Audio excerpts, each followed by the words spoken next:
Hello बच्चों, कैसे हो आप सब? ठीक ठाक, सब बढ़िया। Welcome to all of you my YouTube physics channel physics mantra. आज हम सब जो है एक नए टॉपिक को स्टडी करने वाले हैं। चैप्टर हमारा आपको पता है, लॉज ऑफ मोशन, और टॉपिक हमारा है inertia due to the direction. The topic is inertia due to the direction. इनर्शिया due to the direction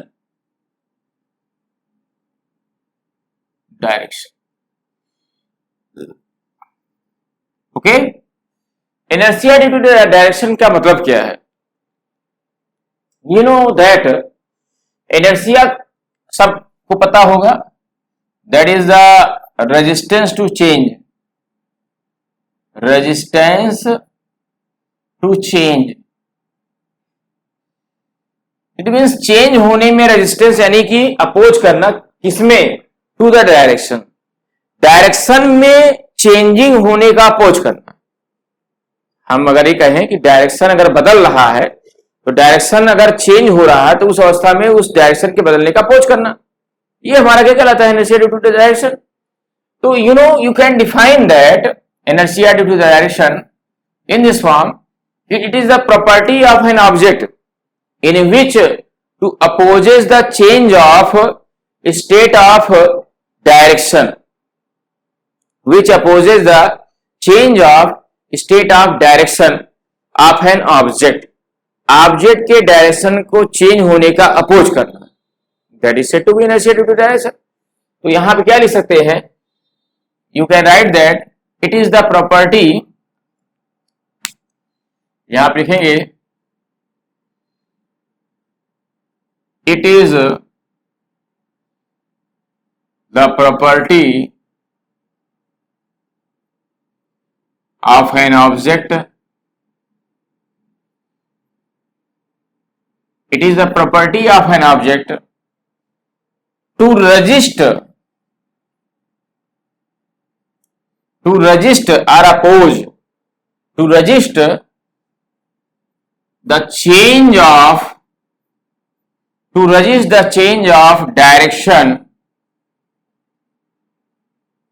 to resist the change of direction of an object, of an object, okay?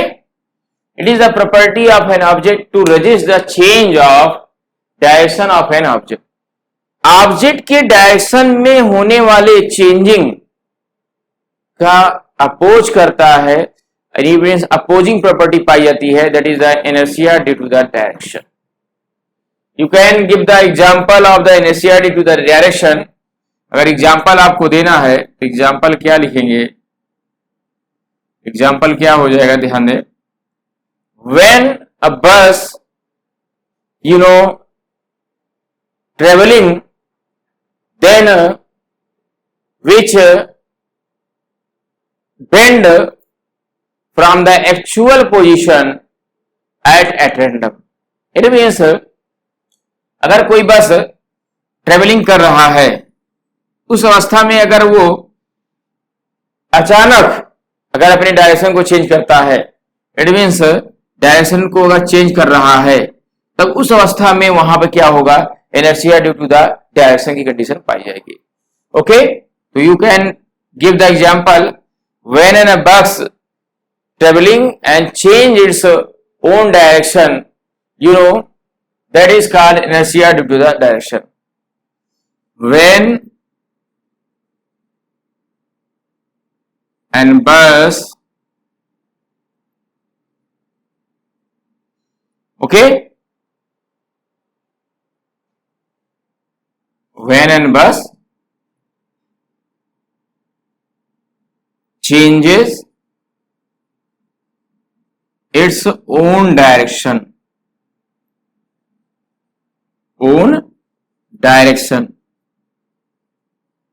अपने उस direction को जब change करता है, okay, अपने उस direction को चेंज करता है, तब उस अवस्था में क्या होता है? Inertia due to the direction की कंडीशन आती है। That is called inertia due to the direction. ठीक है, तो that is the inertia due to direction. It means resistance to the change. It is the property of an object to resist the change of the direction of an object. Object के direction में होने वाले change का oppose करता है। It means when an बस changes it's own direction, जब बस अपनी ओन डायरेक्शन को चेंज करता है तब उस अवस्था में क्या होता है, passenger just falls, it means towards the direction of the bending position.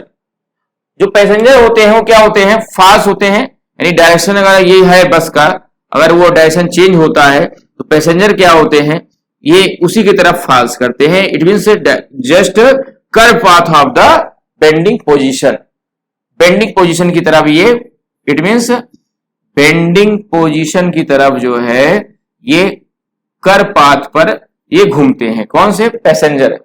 अगर ऐसा ना करें, अचानक अगर ये टर्न कर रही है तो पैसेंजर जो है बेंड करते हैं। It means passenger bends towards the bending position, या driver just bends towards the bending position and then the bus it means easily just bends towards the, it means directionally ये bends हो जाएगा। तो ऐसे condition में अगर ऐसा ना करें, पैसेंजर या ड्राइवर अगर उस बेंडिंग पोजीशन की तरफ कर्व ना करें तो क्या है कि वो गिर सकते हैं या वो अपनी पोजीशन से वहां पर हट सकते हैं।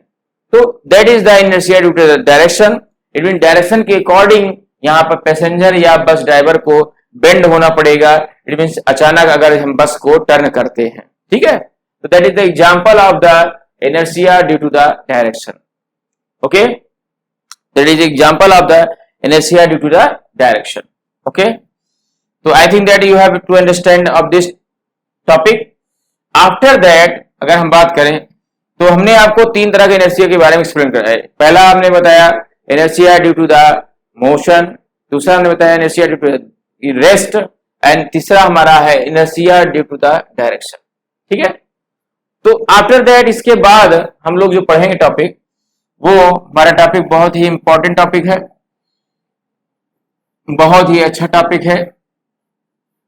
और वो टॉपिक हमारा है, you know that is the second law of motion.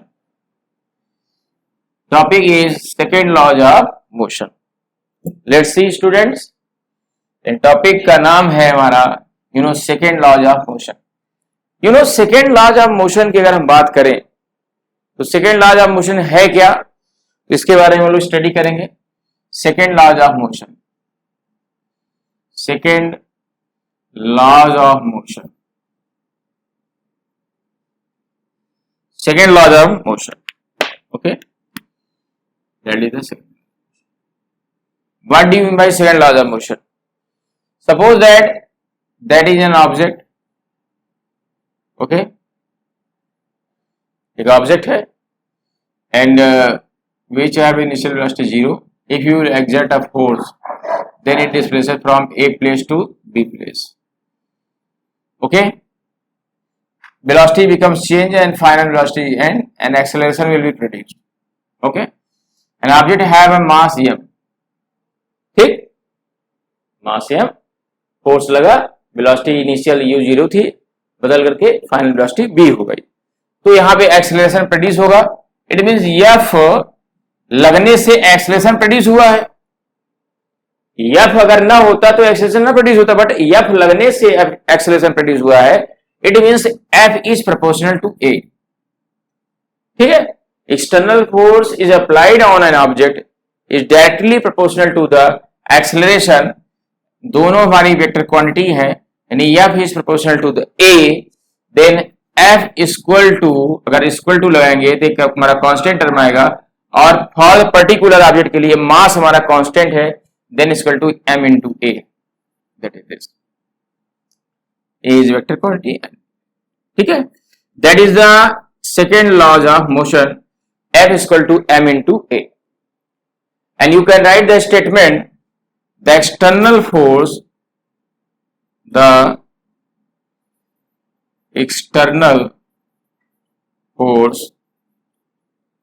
applied on an object the external force applied on an object is equal to the product of mass and acceleration.